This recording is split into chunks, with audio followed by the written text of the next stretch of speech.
আচ্ছা, আমরা হচ্ছে কি করতে যাচ্ছিলাম, পেজ ক্রিয়েট করতে যাচ্ছিলাম, তাই না? আপ-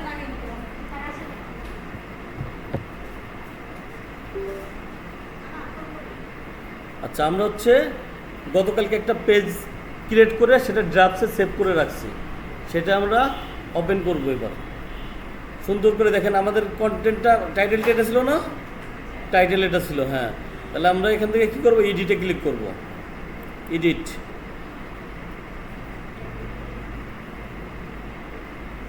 ওপেন হয়ে গেছে, ওপেন হয়ে গেছে। আমাদের এটা ছিল হেডিং ট্যাগ, এটা ছিল হেডিং ট্যাগ কত, এটা হেডিং ট্যাগ নাম্বার 1, H1। টাইটেলটা হচ্ছে H1। তারপর কি দিছি আমরা, কন্টেন্ট দিছি, তাই না? আচ্ছা, আমাদের মূল এটা ছিল হচ্ছে এটা, মূল কিওয়ার্ড ছিল এটা, তাই না? আচ্ছা, আমরা হচ্ছে এবার কিসে যাব, নিচে চলে যাব। নিচে চলে যাওয়ার পর এখানে কি বলছে, কি ফোকাস কি ফ্রেজ দিতে বলছে। আমাদের ফোকাস কি ফ্রেজটা হচ্ছে, আমাদের ফোকাস কি ফ্রেজ যেটা ছিল সেটা আমরা এখানে দিয়ে দিলাম। তারপর কি আছে, এটা হচ্ছে স্লাগ। স্লাগটা হচ্ছে একটা কন্টেন্টের, আমি একটু একটা উদাহরণ দেখাই আসি। ধরেন ফাইবারে আমরা এখান থেকে ফাইবার ওপেন করলাম। ফাইবার থেকে আমরা যখন বিকামের সেলারে ক্লিক করব, দেখেন বিকামের সেলারে যখন ক্লিক করি, এখানে থেকে দেখবেন যে এই যে স্টার্ট সেলিং, fiverr.com/start selling একটা অক্ষর চলে আসছে, তাই না? এখানে এই লিঙ্কটা চলে আসছে, মাঝখানে দেখেন যে আন্ডার স্ক্রোল আছে, তাই না? আচ্ছা, আবার এখান থেকে যদি আমরা সিম্পলভাবে ফাইবার প্রোতে ক্লিক করি, Fiverr Pro I am looking to hire. আচ্ছা, এখানে ক্লিক করার পরে দেখেন pro.fiverr.com/source। আবার যদি আমরা এখান থেকে ডিজিটাল মার্কেটিংয়ে ক্লিক করি, ডিজিটাল মার্কেটিং, দেখেন যে এখান থেকে আবার ক্যাটাগরি চেঞ্জ হয়ে গেছে, তাই না? নাম চেঞ্জ হয়ে গেছে না?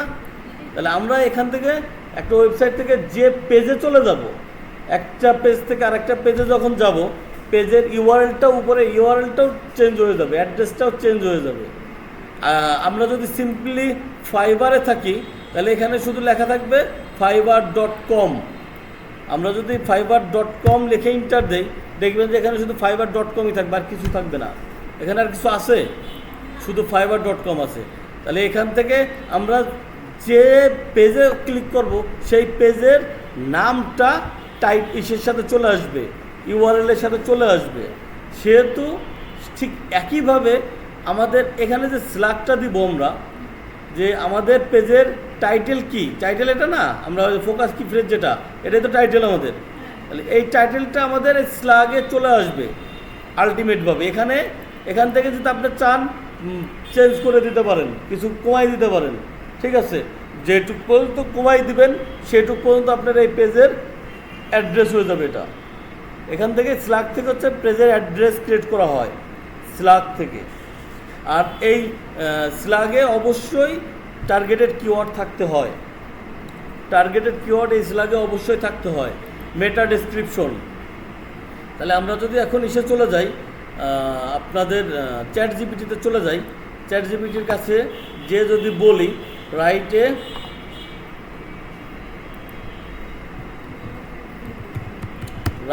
এ মেটা ডেসক্রিপশন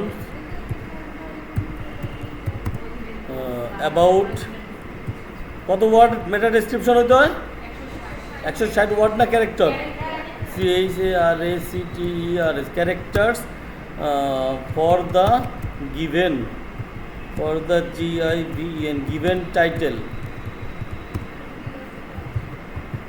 তাহলে এই টাইটেলের উপরে 160 ক্যারেক্টারের একটা মেটা ডেসক্রিপশন লিখে দিতে বললাম, ওকে কমান্ড করলাম।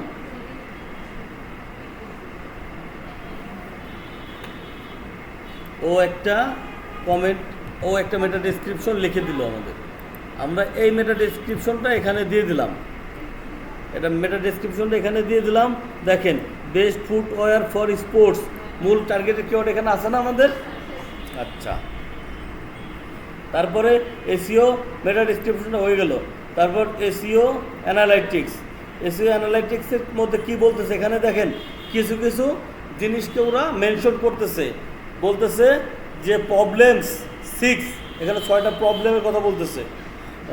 প্রথম প্রবলেমের মধ্যে হচ্ছে বলতেছে image, no images appear on this page. এই কন্টেন্টের মধ্যে কোনো ইমেজ নাই। তাহলে আমাকে ওরা কি বলতেছে, একটা ইমেজ দিতে বলতেছে। তাহলে আমরা যদি এইখানে এই দেখেন প্লাসের মধ্যে একটা আইকন চলে আসছে, কীভাবে আসছে, এই এই এই প্যারার মাঝে আমি যখন মাউসটা নেব, এই প্যারা আর এই প্যারার মাঝে দেখেন আলাদা আলাদা প্যারা হয়ে গেছে, তাই না? এই প্যারার মাঝে যখন মাউসটা নেব, তখন এইখানে প্লাস চিহ্ন দিয়ে একটা চলে আসবে, অ্যালাইনমেন্ট চলে আসবে প্লাস চিহ্ন সহ। এই প্লাসের উপর ক্লিক করব। প্লাসের উপর ক্লিক করার পর আমরা এখান থেকে কি করব, একটা ইমেজ দিব। তাহলে এই যে ইমেজের একটা আইকন এখানে আছে, আমরা এই ইমেজের আইকনের উপর ক্লিক করব। তাহলে এইখানে একটা স্পেস হয়ে গেছে, তৈরি হয়ে গেছে যে আমি এখানে একটা ইমেজ দিব। এখন ইমেজটা আমি কোথা থেকে আনবো, আপলোড করব। ইমেজটা অবশ্যই আমার দেখা গেল কোথায় আছে, আমাদের ল্যাপটপের কোনো একটা জায়গায় আছে। তাহলে ধরেন আমি এই ইমেজটাই জাস্ট দেখানোর জন্য, প্র্যাকটিসের জন্য, এক্সাক্ট না, ঠিক আছে, এই ইমেজটা আমি এখানে সিলেক্ট করে দিলাম। সিলেক্ট করে দেওয়ার পরে সুন্দর করে ইমেজটা এখানে চলে আসছে না? এবার মজার একটা জিনিস দেখেন, যে যেখানে ওরা বলতেছিল 6টা প্রবলেম আছে, তারপর এখানে ইমেজটা কি আর আছে? ইমেজ চলে গেছে, কিন্তু ইমেজটা এখানে আপলোড করার সাথে সাথে ইমেজ এখান থেকে অমিট হয়ে গেছে। তার মানে আপনাদের এটা দেখে দেখে সমস্যার সমাধান করতে হবে। এসইও, এটা হচ্ছে ইয়োস্ট এসইও ইনস্টল করার জন্য এটা আসছে, ইয়োস্ট এসইও, ঠিক আছে। তারপর কি বলতেছে, internal link, no internal link appears in this page. তাহলে এই পেজের মধ্যে কোনো ইন্টারনাল লিঙ্ক নাই। এই ইন্টারনাল লিঙ্কের বিষয়টা কি আমি একবার বলছি, আবারও বলে দিচ্ছি, পরে কিন্তু বলবো না, খেয়াল করেন। ইন্টারনাল লিঙ্ক হচ্ছে, ধরেন আমি যেবারে বলা হয় যেবা এখান থেকে উঠে ওই বেঁচে যা বসে, খাদিজা এখান থেকে আসে এখানে এসে বসেন, আমি যে বলে দিলাম, তার মানে আমি কি বলে দিচ্ছি কাউকে যে এই রুমের থেকে বের হয়ে যায় অন্য রুমে যা বসেন? এটা কিন্তু বলতেছি না। এই ইন্টারনাল লিঙ্কটা হচ্ছে ওয়েবসাইটের ভিতরে কোনো একটা পেজ থেকে অন্য একটা পেজের লিঙ্ক আপ করা, কোনো একটা পেজ থেকে অন্য একটা পেজের লিঙ্ক করা, এটা হচ্ছে ইন্টারনাল লিঙ্ক। ওয়েবসাইটের ভিতরের মধ্যেই সীমাবদ্ধ থাকবে। যে আমি যাকে যতই বলি যে এই তুমি এখানে বসো না, এখান থেকে ওখানে যাও, এখান থেকে এখানে আসো, এভাবে বলতেছি, মানে জায়গা চেঞ্জ করতেছি, বাট এক জায়গা থেকে আরেক জায়গায় মুভ করাচ্ছি। এই ইন্টারনাল লিঙ্কের কাজটা হচ্ছে এটা। ওয়েবসাইটের বাইরে যাওয়া যাবে না, ওয়েবসাইটের ভিতরেই ঘোরাঘুরি করতে হবে তোমাকে। ওয়েবসাইটের বাইরে যাওয়া যাবে না, ওয়েবসাইটের ভিতরেই ঘোরাঘুরি করতে হবে। তাহলে এই ইন্টারনাল লিঙ্কটা, তাহলে আমাদের ওয়েবসাইট ছিল কোনটা, এটা না?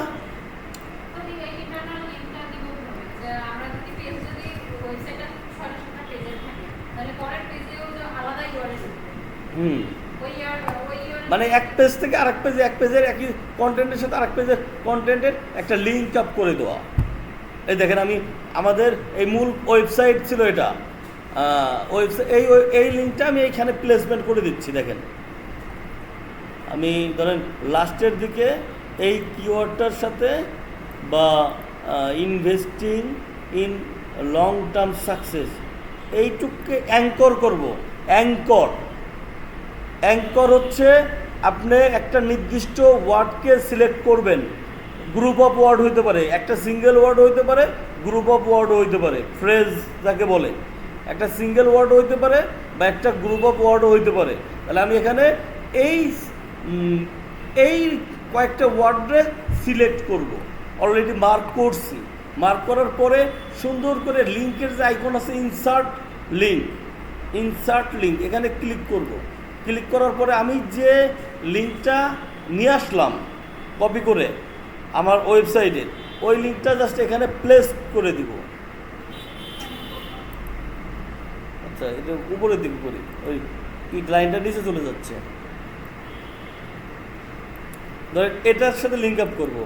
ক্লিক করার পরে এরকম একটা বক্স চলে আসবে। এই বক্সের মধ্যে আমি আমার লিঙ্কটা দিয়ে দেবো। দেওয়ার পরে এখানে জাস্ট এই অ্যারোতে ক্লিক করবো, সাবমিটে ক্লিক করব, লিঙ্ক আপ হয়ে গেছে। এইবার আমরা নিচে চলে যাই। আবার দেখেন ইন্টারনাল লিঙ্ক আছে,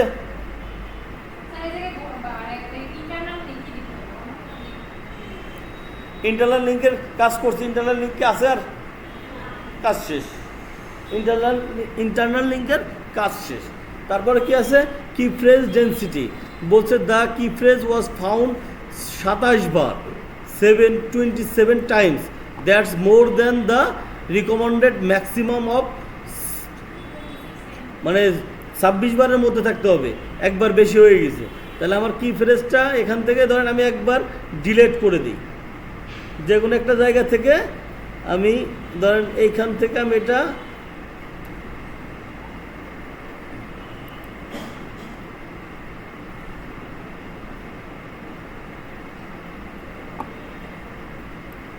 এই লাইনটা ধরে আমি ডিলিট করে দিই।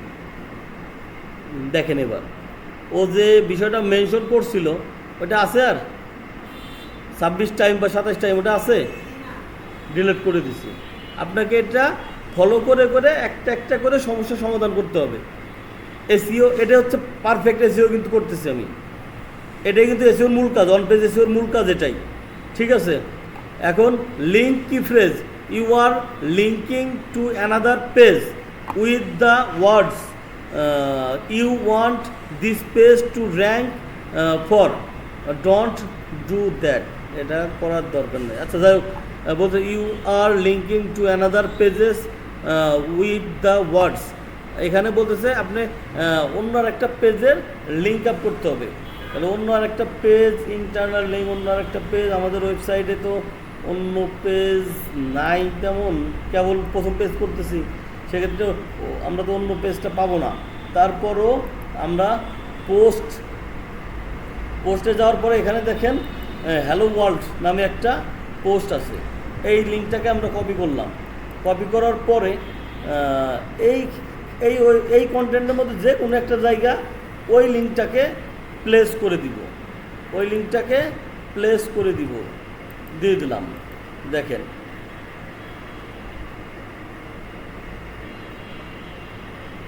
আচ্ছা এটা পরে বোঝাবো না, অন্য একটা কাজ আছে এটার। SEO title with the SEO title is wider than the viewable limit.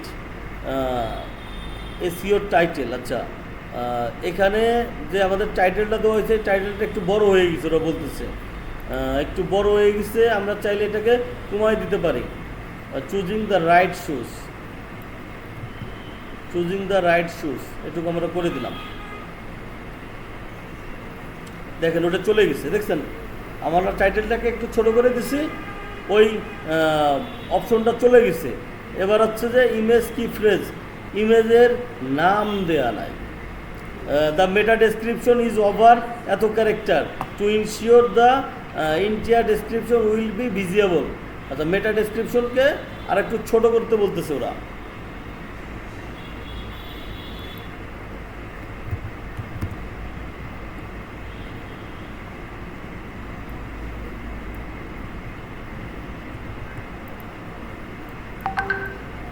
Hello, দেখেন মেটা ডেসক্রিপশন একটু ছোটো করে দিলাম, মেটা ডেসক্রিপশন একটু ছোট করে দিছি।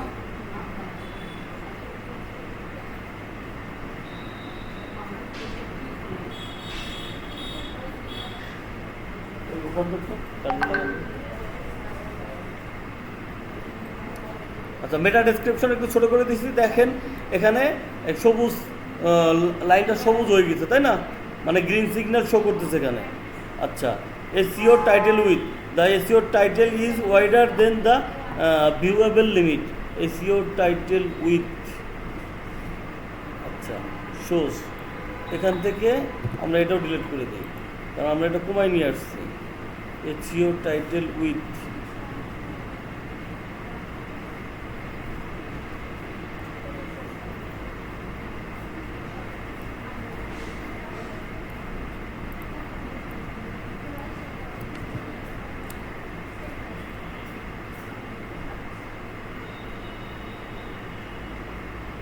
SEO title with. আর ইমপ্রুভমেন্ট হচ্ছে ইমেজ কি ফ্রেজ, মানে ইমেজের নাম দেয়া, ইমেজের যে ব্যাকগ্রাউন্ডে ইমেজ এসইও করা, ইমেজটা এসইও পারফেক্ট হয়ে গেলে আর এখানে সমস্যা নেই। দেখেন outbound link, good job. Image, good job. Internal link, good job. Key phrase in introduction, well done. Key phrase density, ঠিক আছে। 26 টাইম, ঠিক আছে। কি ফ্রেজ ইন এসইও টাইটেল, ঠিক আছে। কি ফ্রেজ লেন্থ, ঠিক আছে। কি ফ্রেজ ইন মেটা ডেসক্রিপশন, ঠিক আছে। Meta description length, well done. Previous use key phrase, well done. Key phrase in slug, great work. Text length 1168 word ওই কন্টেন্টের মধ্যে আছে। SEO title with good job. তাহলে আমাদের বেসিক যে কাজটা ছিল স্লাগের, আমরা এসইওর এটাকে ঠিকঠাক করে দিয়েছি। প্যাসিভ ভয়েস, সেন্টেন্স লেন্থ এগুলো আমাদের দরকার নাই। কেন দরকার নাই? এখন এখানে অ্যাক্টিভ ভয়েস, প্যাসিভ ভয়েস এটা নিয়ে মাথা কেউ ঘামাবে না, ঠিক আছে। অ্যাক্টিভ ভয়েস, প্যাসিভ ভয়েস এটা গ্রামার আমাদের দরকার নেই।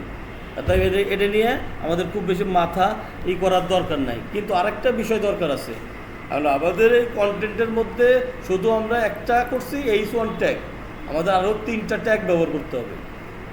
আরও 3টা, এই লাইনটাকে আমরা এখন ট্যাগ বানাবো। এটা H4 ট্যাগ আছে, এটাকে H2 ট্যাগ দিয়ে দেবো। দেখেন আমাদের এই যে লাইনটা, এই লাইনটা জাস্ট মার্ক করব। মার্ক করার পরে H4 সিলেক্ট করব, ক্লিক করার পরে H2 করে দেবো। এটা H2 করে দেব। তারপর এই যে টাইটেলটা, এগুলাকে আমরা এটাকে আমরা H3 করে দেব। এটা H4 আছে, করে থাক। আমাদের এখানে 4টে টাইটেল ট্যাগ ব্যবহার করা হয়েছে। তাহলে এখানে দেখেন নিচের দিকে আমরা এসে আবার দেখি যে sub heading distribution, one selection of your text is longer than এত 300 words and is not separated by any sub heading. আচ্ছা, আমাদের তাহলে আমরা হেডিং করছি, একটা দিছি H1 দিছি, একটা দিছি H2, একটা H3 দিছি, আর H4-এ আরও কিছু ট্যাগ আছে। H4-এ আরও কিছু ট্যাগ আছে অটোমেটিক, এই যে এটা আছে H4-এ আছে। তো এটা শেষ করে আমরা এখান থেকে কি করব, সিম্পলি পাবলিশ করব। এই দেখুন উপরে পাবলিশ দেখা যাচ্ছে না, পাবলিশ করে দেব। আপনারা এই কন্টেন্টের মধ্যে চাইলে ভিডিও দিতে পারবেন, আপলোড করে দিতে পারবেন। কেউ ওয়েবসাইটের মধ্যে ভিডিও আপলোড করতে চাইলে ভিডিও আপলোড করা যায়।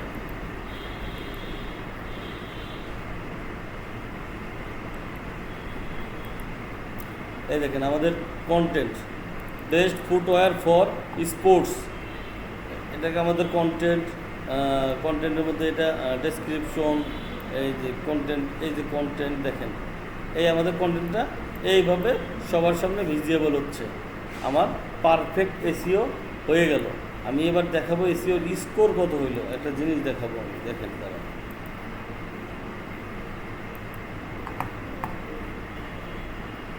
পেজেস,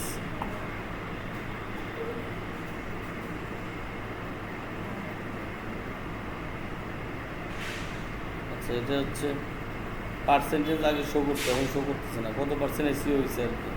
ঠিক আছে, এখান থেকে আপনাদের যে কাজটা করতে হবে, আপনাদের একটা এই পেজ এসইও করার আগে ধরেন একটা ক্লায়েন্টের, আচ্ছা আমি এটা শেষ করে দিই ভিডিওটা।